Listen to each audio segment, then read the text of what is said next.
Okay, this is now the Visual Tarot Part 9, and today I'd like to look at this has to do with how do you give bad news to people, or how do you handle situations or readings where you can't tell the person that everything is going to be fine. So the Meryl wanted to know about are you playing God? Let's say somebody wants to know, will I have children? And you have to say no. Or a card comes up that indicates, no, you're not going to have children. Are you playing God by saying no? Is the reader in some way making it happen that the person won't have children because you said so? And Andrea asked about, what do you do if someone says, will I have children, and you say no and they're devastated? How do you handle that kind of situation? So I'd like to look at those two types of questions, and how do we deal with them? And I have a number of different things. I've made some notes here. So one thing I'd like to begin by pointing out that lawyers make mistakes. You can go to a lawyer who tells you that, okay, looks good, you've got a good case, you go to court and you lose. The lawyer was wrong because he led you to believe that everything would be okay, or that you would win. And my brother lives in England, and he wasn't feeling too well, and he went to a doctor who told him, it's okay, you've got hay fever. Then it turns out he's got water in his lungs. So he goes to this expert doctor who tells him one thing, but it turns out to be something very different. So I'm saying this. I think it's. I know what I think about what the tarot, what I expect from the tarot, but I think it's important for everybody doing readings to have an idea, and maybe it's a developing idea, an ongoing changing idea about what they expect from the tarot. And so I think that I expect to always get the truth. And what do you expect? What's your idea about what the tarot reveals? And this ties in with other things that I'll speak about later. So that's kind of the beginning, but I think it's important as well. I asked a few days ago about asked you to pick a significator card and talk about it. And I think that's important because if somebody comes along for a reading, they don't walk into the room, say to you, the reader, am I going to have children? You pick a card and say, no, goodbye. That's not what's happening with a reading. You don't just say yes or no, and that's the end of the reading, because you talk around the subject and you talk a bit and you get to know the person a bit and they get to know you. So by the time you answer the question, will I have children? Yes or no? Things have happened, and it's not as if you don't know each other at all. And so you're giving them an answer, but you've got a context, or you've got a background against which the person can judge what you're saying. So for instance, if you've given various information about what's going on and it's all wrong, or the person can't relate to it, then when they say, well, I have children, you say no, they're not going to believe you anyway. That can happen. But the significator card, I think, is important because the reader can look at the card and see and get it to show how the person is going to handle the answer. So let's say you've got the Sun card as I'll take a couple of extreme examples. Let's say the Sun card is the significator. Then if you've got bad news to give them, or if you have to talk about awkwardness and difficulties coming up in their life, they're optimistic and confident anyway. So they'll probably see the problem as a stepping stone to greater power or strength or whatever it happens to be. Whereas if the cards representing the questioner is the Eight of Swords reversed, they're probably going to be a little bit more overwhelmed by difficulties shown in cards. But the thing is, if you begin with the significator, you're telling the questioner about themselves, or giving them a background of what's going on, or giving them a context. So if you get the Eight of Swords reversed, and you talk about, okay, at this moment, and maybe for a bit into the future, you're kind of stuck. So things maybe aren't going to go your way, or you try certain things, it's not going to work. So you talk about what the Eight of Swords would show about their current situation. So when they say, okay, am I going to have children? And you have to say no, they're not going to be overwhelmed or thrown or automatically assume the worst, because you put them in the picture about what's going on by talking about the Eight of Swords, and talked, let's say, about the need for patience, and time will pass. And maybe what you did was, with the Eight of Swords, you're talking about them being in a difficult situation and maybe restricted or confined or unable to move freely. And then you think, or they say, okay, how long is this going to last for? And maybe you pick a card and get the Six of something. So you say, you need to give it half a year, 6 months. So by that time, things will have changed. You'll have met new people. You'll have understood something. Things will have happened so that you'll be a different kind of person 6 months from now. And so you'll be able to see freedom, or to move, or to do something different, which will mean that you can actually move. So that's something to consider when it comes to the reading itself. So let's say the person who's asking, will I have children, is 19 years of age, and you get a card that says no, or a reversed card. Instead of saying, no, you're not going to have children, I would imagine that you would talk about, do you really know what you're asking? Because maybe you've got an idea that you're going to have a baby and everything's going to be wonderful, but you haven't thought about the husband or the father and what the relationship is going to be like with him, about other people in your family, about the fact that you want to travel the world and be free, but how are you going to take a baby with you? So if it's a teenager asking and you get a negative card, you're probably getting more information about what the teenager needs to think about or to know, to put them in a position where they can have a child or more than one child and be able to handle the situation. So that's one type of question, or one type of questioner. Maybe on the other hand, the questioner is 27 and they've been trying for a child and they're having trouble conceiving, or they've had a couple of miscarriages, which is very common. So the person wants to know, am I going to have children? And you get, let's say, the Eight of Swords reversed. Okay, and so you have to say no. So I think it's important to remember that with the tarot, you have to give an honest answer. There's no if you get a card like the Eight of Swords reversed, you say at this point it looks like no, but I'm not just going to say no, you're not, go away. You're going to talk about if not, why not?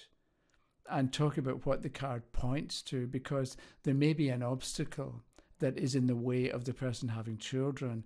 And so the purpose of the reading actually is for you and the questioner to talk about obstacles, or to talk about things they haven't thought about when it comes to having children. Because there may be an obstacle that can be removed, but it's not going to be removed unless they think about it, or unless they make some changes in their life. You know, somebody might smoke cigarettes 20 a day, and drink lots of alcohol, and take illegal drugs, you know, and they want to have a baby. And you wonder why they get a reversed Eight of Swords. You know, first get yourself into decent shape so that the child that you produce has had 9 months of reasonable comfort in the womb. You know, do you know what I mean? That can be why the card comes up. So you look at the card, and if it's no, you don't just say no, you talk about if not, why not? And see what you come up with, which will help the questioner be in a better frame of mind to conceive and to carry the child and then to give birth? I'm assuming it's a woman asking, but if it's a man, then it's the same kind of situation in its own way, even though the roles are kind of different. But I think it's important to treat the questioner like an adult. You know, you, the reader, are not the questioner's mother, and you've got to protect them from bad news or protect them from reality. So this can be the importance of the value of choosing a significator card, because it sets the scene for the rest of the reading. So if, let's say, you get the judgment card as a significator, you know, you can tell the person things are changing for you. If you've been feeling stuck, that's going to change and you're going to be free to move. If you've been feeling trapped, because there's a coffin in the judgment card, if you've been feeling trapped, then there's going to be new freedom for you. So what's been going on recently or in the past, that's about to change. So be optimistic with the future, or don't expect that the bad things that have been happening up until now are going to continue on into the future. They're not, because you're represented by the judgment card. And you may not believe me at the moment, but a month from now, you're going to recognize that things are different. It's as if the weather has changed. So instead of it being raining all the time, now you've got sunshine, and you're going to recognize that. So you can talk about things and set the scene or set the tone for the questioner based on the significator card that comes up. And that will change how you talk about bad news, let's say, or how the questioner understands the answer that involves bad news or difficulties. The other thing is, and this can be where an astrological approach can help. The fifth house in a horoscope rules children, but the fifth house also rules hidden karma, and gambling. So if you decide you're going to have a child, or you want a child, it's a risk. And that may be what you need to point out to the questioner. Yes, you can have a child, but what kind of child is it going to be? Because you don't know whether you're going to produce, to take two extreme examples, Mother Teresa or Adolf Hitler. You can't know in advance about the actual child that you produce. So having a child is a bit of a gamble. And maybe the questioner hasn't recognized that, or hasn't realized that having a child is going to be wonderful, is all they think. But maybe it's important for the reader to point out some of the things that can go wrong, or the pitfalls of having a child. To go back to the previous example, if you want to travel the world and be free and go out partying all night in some tourist resort, what are you going to do if you've got a 6-month-old baby? You know, it's not going to work. So when it comes to children, because children are the fifth house, and the fifth house is hidden karma, I think it's important if people ask about children anyway, no matter whether you're saying yes or no, you're going to have children, I think it's important to give people some idea of philosophy. And either you give them your ideas about why we're in life, or get them to think for themselves about why they're in life. Because if you've got a philosophy of life and you've got some answers to the questions about why we exist in the first place, then it's going to help you to handle good and bad situations that revolve around your own children, or revolve around being able to give birth or being unable to give birth. And so it's important to think about, what is our philosophy? What's the questioner's philosophy of life? So why are we in life? Some people think we're in life to learn lessons.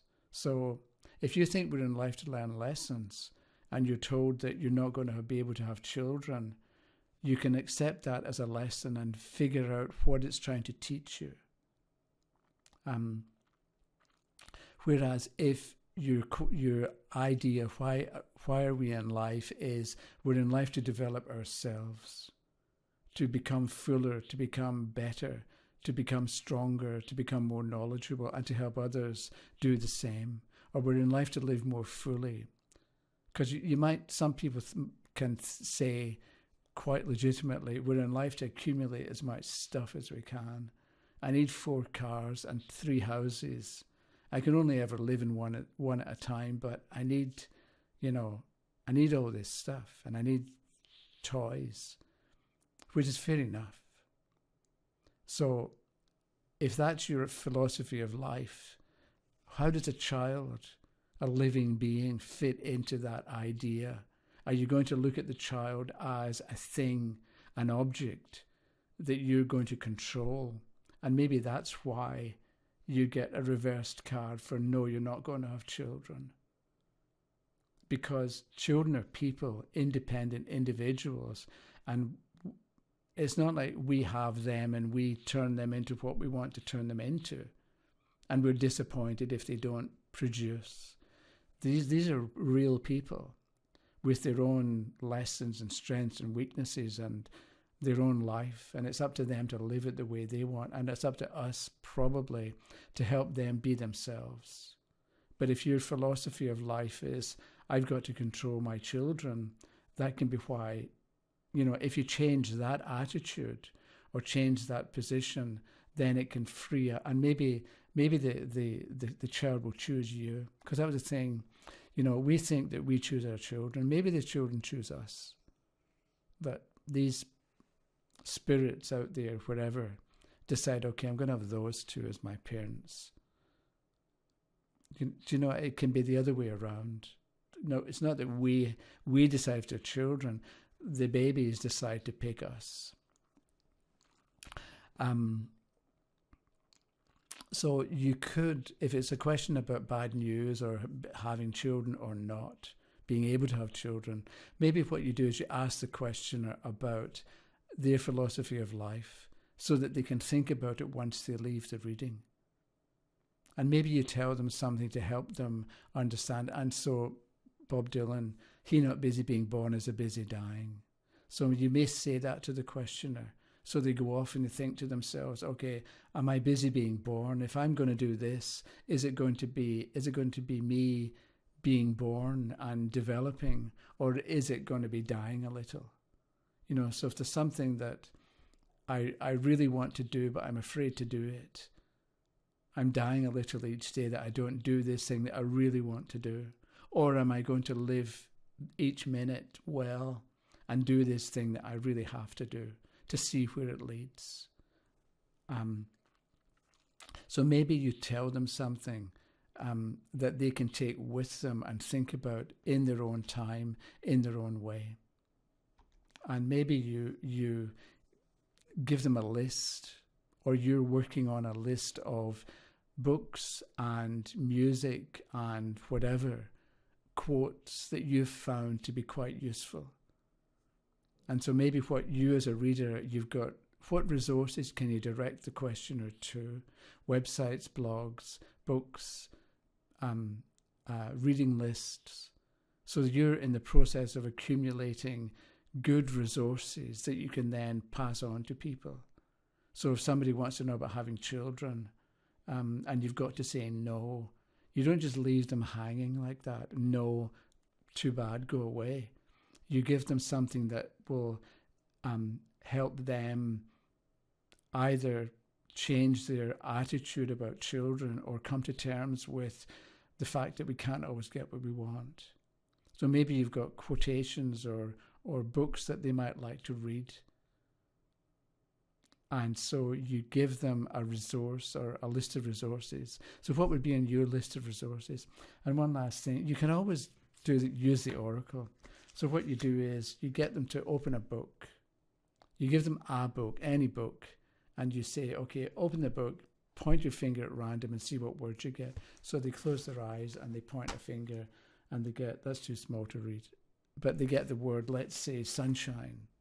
And so they go off thinking of what is sunshine and comfort and pleasurable and so on. Whereas if they get a word like, can't think of a word, like catalogue, maybe what you do is you say, okay, if catalogue's your word, what you do is begin making lists and cataloguing your thoughts, your ideas, and organize your thinking into different areas. And maybe what you do is make sure that you compartmentalize, or you keep things separate. So the terrible things your mother said to you when you were a child, they belong in the box where you keep the terrible things your mother said to you when you were a child, and you don't use them against your current husband or wife, because they belong over there. They don't belong now. It was stuff that happened back then, and you've come to realize your mother had been messed up by her parents, so you're not going to revisit that problem onto the people that you care about. So that could be something that you show people, where you pick a word at random and you use it and you keep it in the back of your mind and you think about what it's trying to teach you, which goes back to what's our philosophy of life. Okay, that's probably a really long talk, but let me stop at that point and I'll see you soon. So if you have comments or questions, leave them down below or email me directly and we'll take it from there. Okay, thanks. Bye-bye.